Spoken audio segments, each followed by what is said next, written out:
講到香港娛樂圈最有故事性嘅凍齡女神郭羨妮，一定係其中一位。佢當年憑住香港小姐冠軍身份入行，一出道就已經好搶眼，唔單止樣靚、氣質好，仲有一種好獨特嘅女人味，所以無論拍劇定出活動都好容易成為焦點人物。只不過比起佢嘅演藝作品，外界對佢感情生活嘅關注往往仲要高過佢嘅角色本身。郭羨妮入行後，傳過嘅緋聞一直都唔少。當年坊間曾有傳聞指佢拍1蚊雞保鏢同黃子華撻着，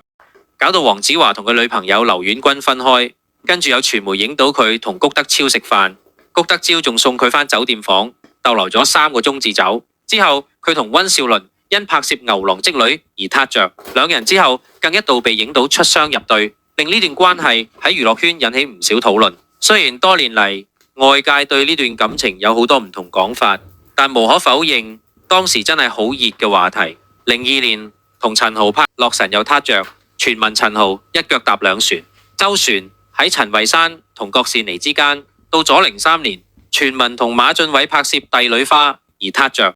但今次郭羨妮否認咗，仲同馬浚偉反咗面。另外，郭羨妮同陶大宇嘅傳聞當年亦都鬧得幾熱，坊間曾有傳聞指兩人因為拍《學警出奸》撻着而傳出緋聞，甚至傳陶大宇當時同前妻黃慧寶嘅離婚同佢有關，所以傳得特別誇張。可以話呢段消息當年真係一度成為娛樂版焦點，亦令郭羨妮有狐狸之外號。雖然事件細節多年嚟都冇一個完全統一嘅講法，但呢類消息當年確實傳得好廣，令郭羨妮嘅名字長期同緋聞兩個字分唔開。而郭羨妮同古天樂之間嘅傳聞亦都曾經引起過唔少關注。當年坊間有傳兩人拍《尋秦記》撻着，拍攝期間曾經喺古老闆房內失蹤16小時。雖然相關講法多年來眾說紛紜，但喺娛樂圈入面，只要一對俊男美女合作，往往就好容易俾傳媒同觀眾延伸出好多聯想。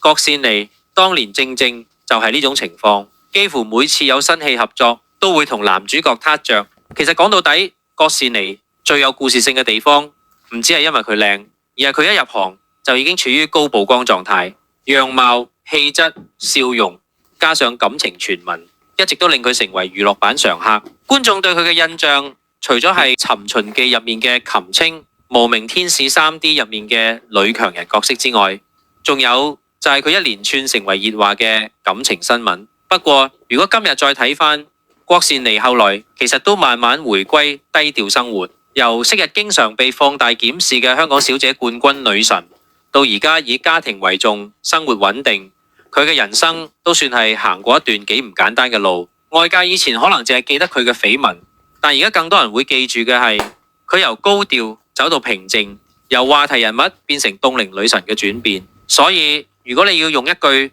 去形容郭羨妮，可能就係佢唔單止係一位香港小姐冠軍女神，更係一位多年嚟都充滿故事又一直被觀眾記住嘅容易撻着的女人。佢嘅魅力唔止喺樣貌，仲係由於佢身上嗰種由歲月磨出嚟嘅存在感。郭羨妮嘅故事